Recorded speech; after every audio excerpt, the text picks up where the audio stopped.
Ministerio TIC.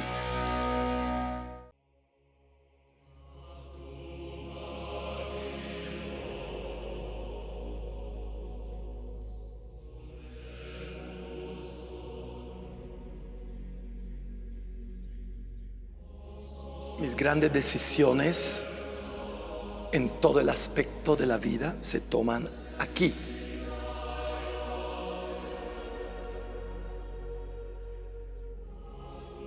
Aquí yo me inspiro para toda mi vida, para todo lo que hago, afuera, acá adentro, ante Él. Mi momento de tristeza lo vivo aquí también.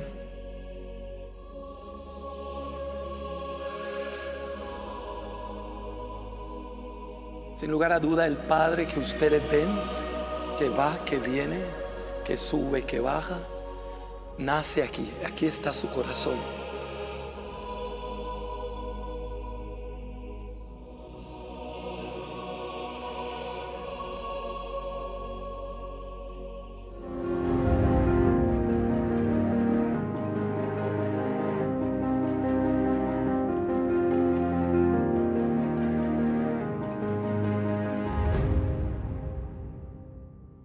Cuando uno recibe la ordenación sacerdotal, verdaderamente es un sentir del pueblo.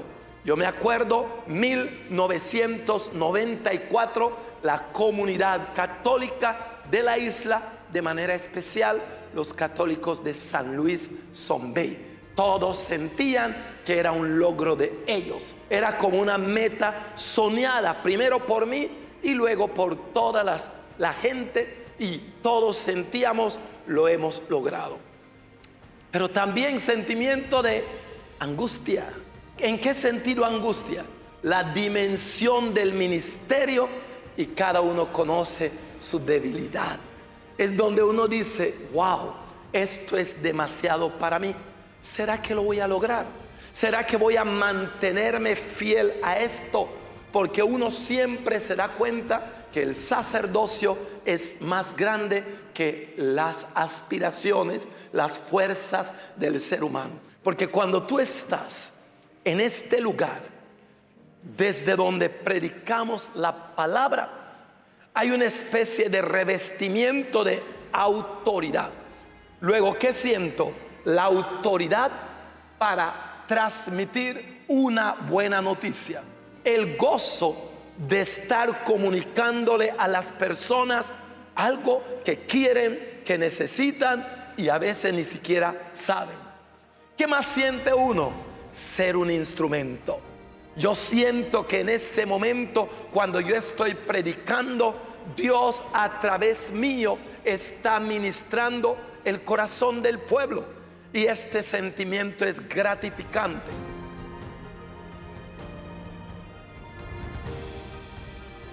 Hablar de la infancia de uno cuando ya tiene unos 57 implica hacer un recorderis, un volver atrás, pero visitar los lugares que hacía parte de esa infancia ayuda a que la memoria se conecte con esa etapa de la vida. Entre el mar, la playa, el monte, los amigos, los vecinos, familia, la iglesia, se fue tejiendo toda mi infancia. Y por eso les digo, venir acá me hace recordar todas esas escenas, anécdotas y vivencias que fueron tejiendo, cada uno aportando lo suyo para que hoy fuese lo que soy. Allá al fondo, la casa de mis padres, la playa donde pasé mucho de mi infancia corriendo. Estos lugares me ayudan a hacer esa especie de recuento de lo que ha sido la infancia. La infancia del padre Marcelino aquí en Zombey. Ustedes pueden escuchar el ruido de la brisa, por eso se llama Zombey. Una comunidad muy raizal, calmada, donde todos los vecinos eran familia y por consiguiente la crianza de un niño en aquel entonces era responsabilidad del tío, de la tía, de la abuela. Todo el mundo tenía que ver con ese niño. Y ahí está, no soy la excepción. Crecí en este barrio, en este sector, donde todos mis tías y tíos tenían que ver con uno. Y eso ayudaba a que sus padres, aún teniendo que salir a trabajar, tenían la certeza de que su hijo crecería con los valores, con los principios y la forma como la comunidad consideraba tenían que vivir. Jugaba mucho fútbol. En ese entonces no teníamos una cancha y las únicas dos opciones eran o la playa o el patio de la iglesia Emmanuel Bautista. Ahí en muchos momentos nos tenían que sacar porque con el balón o golpeábamos el templo o reventábamos una ventana o cualquier otra cosa que consideraban un pequeño daño. El fútbol era mi deporte favorito en mi infancia, pero también ir al monte a buscarse a mango, a buscar capturar chili, coger cangrejo, fue una de las cosas que en mi infancia me ayudó a interactuar con el medio ambiente. No puedo quitar que aún en esa etapa, esa pequeña iglesia allá arriba, San José, ahí es donde empecé yo a acudir, a recibir los primeros pinitos de la fe en la iglesia, porque obviamente desde casa papá y mamá se encargaban de hablarnos de lo que sí, lo que no, lo que era agradable a Dios y lo que no era agradable a Dios. Pero así se iba conjugando toda la vida del niño Marcelino en este Zombey. Y el mar a mí me dio una visión muy amplia de la vida. El mar me proyectó a un horizonte sin límites. El mar me hizo sentir que podía llegar hasta donde soñaba llegar. Y de ahí que aparece en este medio este deseo y esta vocación. Un sueño que pudiera parecer imposible, pero el mar ayudó.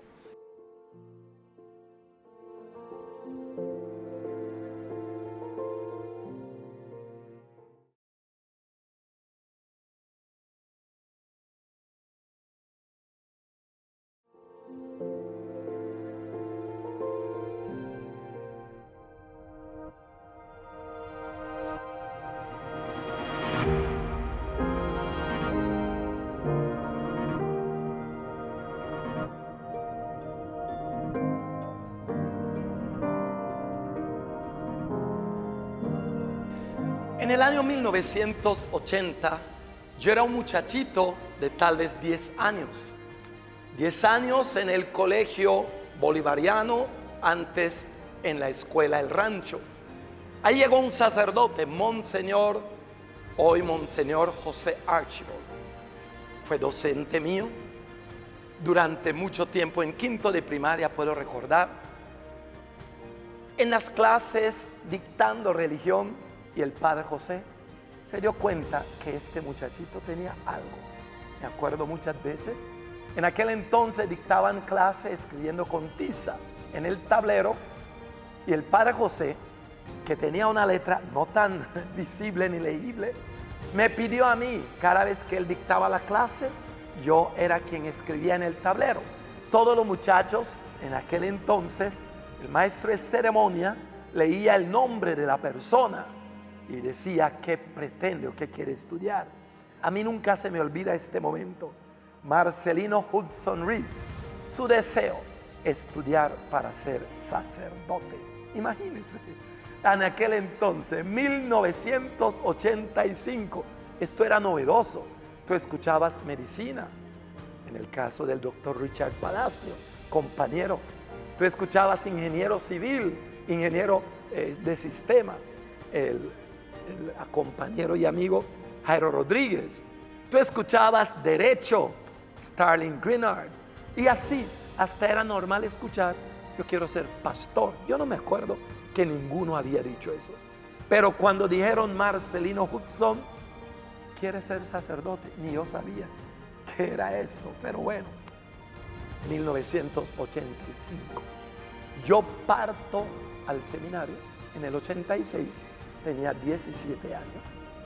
Y ahí comienza una aventura fascinante, excitante. Primera vez que me monto en un avión, primera vez que salgo de San Andrés, Primera vez que entro en contacto con clima frío, Bogotá, Seminario Intermisional San Luis Beltrán. Llegamos y un grupo de 50 muchachitos, 17, 18 años, uno diría muchachito en aquel entonces, de Quibdó, de Casanare, de Florencia, algunos de Bogotá, algunos pocos de Antioquia, en fin, éramos como 50. Primer año de filosofía, la fascinación, la excitación, lo novedoso, todos neófitos iniciando este camino.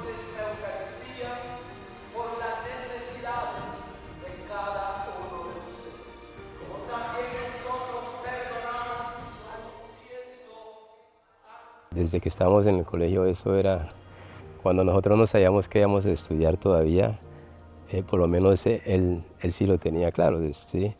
Porque era una decisión que tomó desde muy joven. Y crecimos y todos respetándolo por esa seriedad y por esa claridad que tenía en la vida y lo que quería llegar a ser. Alguien que lo marcó mucho la vida a él es el padre José Archibald, porque él, tengo entendido que estuvo ahí con él desde muy joven, ¿sí? Viéndole esa afinidad o esa devoción por eso, y lo acompañó, fue como su mentor, en otras palabras, desde joven. Influenció la vida de muchos de nosotros, el padre José. Tenía también a otros identificados como queriendo llevarlos también por la misma línea, pero creo que el único que lo mantuvo y que se sostuvo fue el padre Marcelino. Y seguimos conversando e intercambiando y sorprendiéndome siempre de su profundidad en estos temas, de su dedicación a ir más y más en los estudios, en maestrías, quedo sorprendido cuando me llega a mostrar libros que escribe. Es una característica peculiar de él. No se sabe dónde saca todo el tiempo y para tantas cosas, ¿no? La dedicación que le da a la iglesia, a los programas, a escribir, a dar consejería a la familia, a la comunidad, es impresionante. Es uno entre un millón. Por eso Jesús será llamado Hijo del Altísimo, Hijo del Altísimo, porque fue por obra del Espíritu Santo.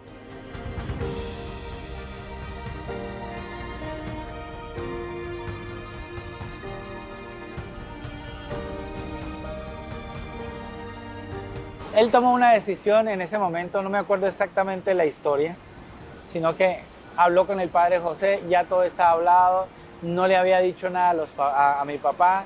Creo que fue los primeros semestres de la universidad, diciendo que la universidad y estaba en un seminario, y eso era la historia que nosotros teníamos. Ya después fue que le contó a mis papás que estaba estudiando para ser sacerdote. Nosotros en la casa, mis papás en la casa siempre nos apoyan en todas las cosas buenas que sean. Yo me acuerdo que él decía, si usted quiere estudiar, yo te apoyo. Si no quiero estudiar, pues te apoyo también. Lo que tú quieres hacer, siempre y cuando vas a hacer cosas que hace que la familia sienta orgullosa de ti. Y sentir orgulloso de ti es que hace las cosas bien, como deben de ser. Para mí ha sido esa línea derecha, línea donde toda la familia la utilizamos como guía, esa línea donde hay una cabeza y nosotros vamos atrás. Y esa es una responsabilidad demasiado grande. Ahí está el hermano del Padre, ¿sí? Entonces eso genera un peso, también genera como ese caminar tan derecho, tan recto en la vida y en todas las cosas que nosotros hacemos. Yo personalmente pienso en él. Todas las cosas que yo hago, yo normalmente mi profesión es, a mí me gusta dictar clases, me gusta enseñar, y cuando lo hago, trato de hacerlo como tan bueno para que no digan que el hermano del Padre no sabe o no maneja el tema, pero todo y casi todo lo hago pensando en que qué dirán por ser el hermano del Padre. ¿Sí? Entonces, eso me ha fortalecido en muchas cosas. ¿Sí? ¿En qué cosas? En mejorar todo lo que yo hago. ¿Por qué? Porque tengo una persona que sí tiene el carácter Y sí hace las cosas, considero que las hace muy bien.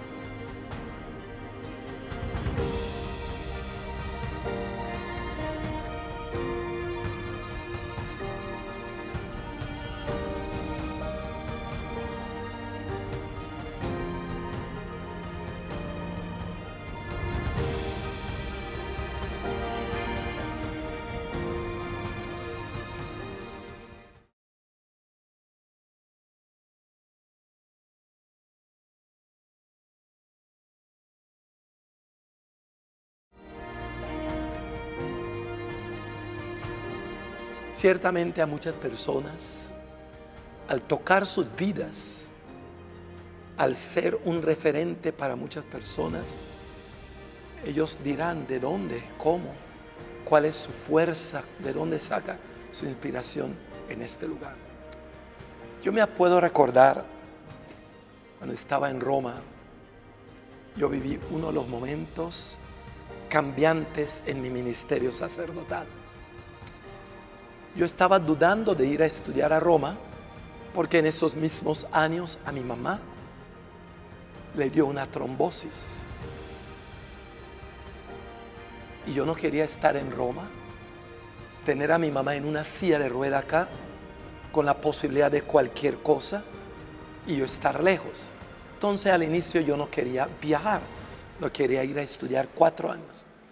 Aquí, en oración, Él me convenció: vete, encárgate de mis cosas, que yo me encargo de las tuyas, aquí en San Andrés. Tomé la decisión con Él y me fui a Roma. Primer año, excelente, gracias Señor, vamos bien. Segundo año, a mitad del segundo año en Roma, me llaman y me dicen: a mamá le dio otra trombosis. Yo tenía la total convicción de que Él no me iba a fallar. Él me dijo: vete, encárgate de mis cosas, que yo me encargo de las tuyas. Yo trataba de tranquilizar a mi papá, a mis hermanos, por teléfono desde Roma, pero finalmente ellos me llamaron y me dijeron: mamá está grave, si tú lo quieres ver con vida, véngase. Yo tenía la convicción de que iba a llegar a San Andrés, se iba a mejorar mi mamá, porque tú me lo prometiste, Señor. Tú me dijiste: encárgate de mis cosas. Y de hecho, tomé el vuelo para volver a San Andrés. Cada vez que llegaba a un aeropuerto, buscaba la capilla, llamaba. Mi hermano decía: mamá todavía sigue viva. Yo sabía que sí. Y hablaba con él. Él me acompañaba en todo el viaje. Cuando llego a Caracas, llamo: mi mamá está viva todavía. Dije: ya vio, tú me lo prometiste, así va a ser.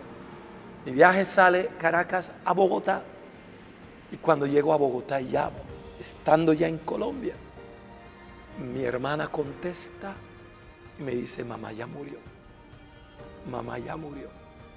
Entré en la capilla, ahí en el aeropuerto de Bogotá, y peleé con él. Le dije: me engañaste. Lloré, me partió el alma, porque si hay alguien que siempre significó muchísimo y ha significado para Marcelino como sacerdote, como hombre, fue mi mamá.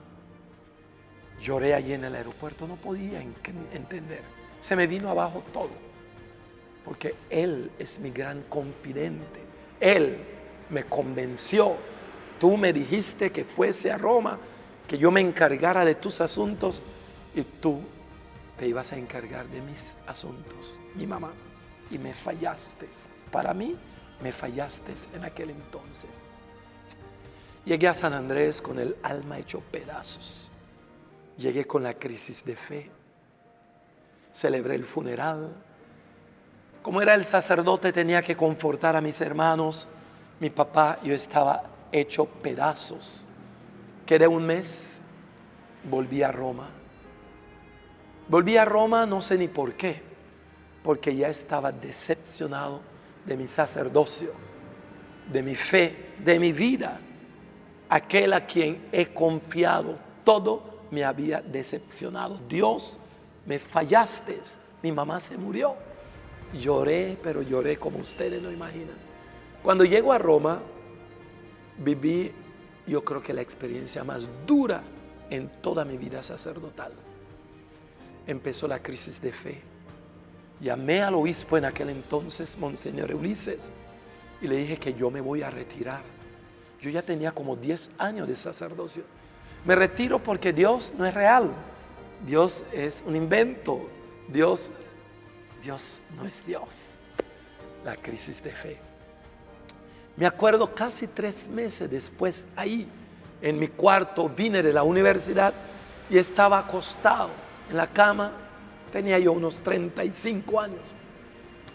Y en eso tuve una experiencia mística, una experiencia ascética, una experiencia que para mí fue la segunda parte de mi vida sacerdotal.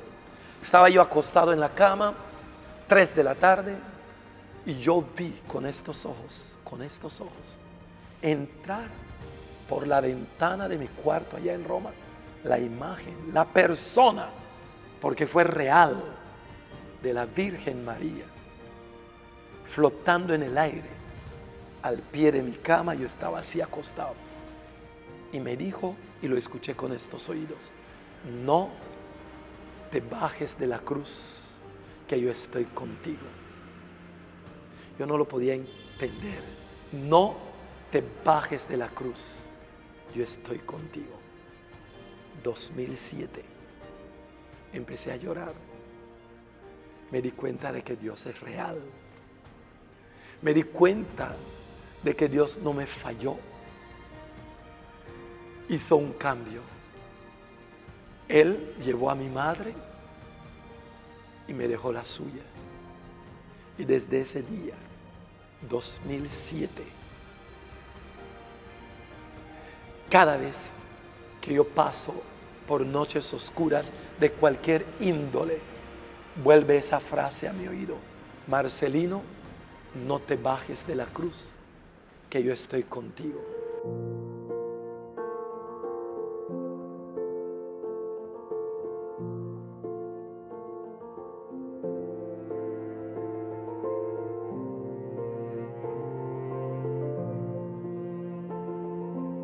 Aquí está la fuente de todo lo que ustedes ven, que va en la moto, que saluda, que hace un programa, en fin. Aquí con Él yo decido todo. Y ha sido así, 31 años. Y ha sido el gran éxito.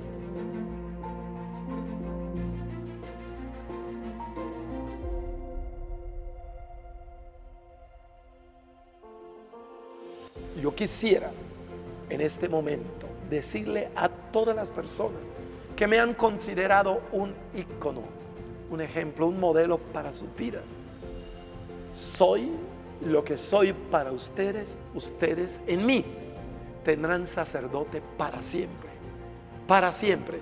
Y lo digo no con soberbia ni arrogancia, les digo porque estoy convencido de que estoy aquí por aquel que hizo posible esta historia.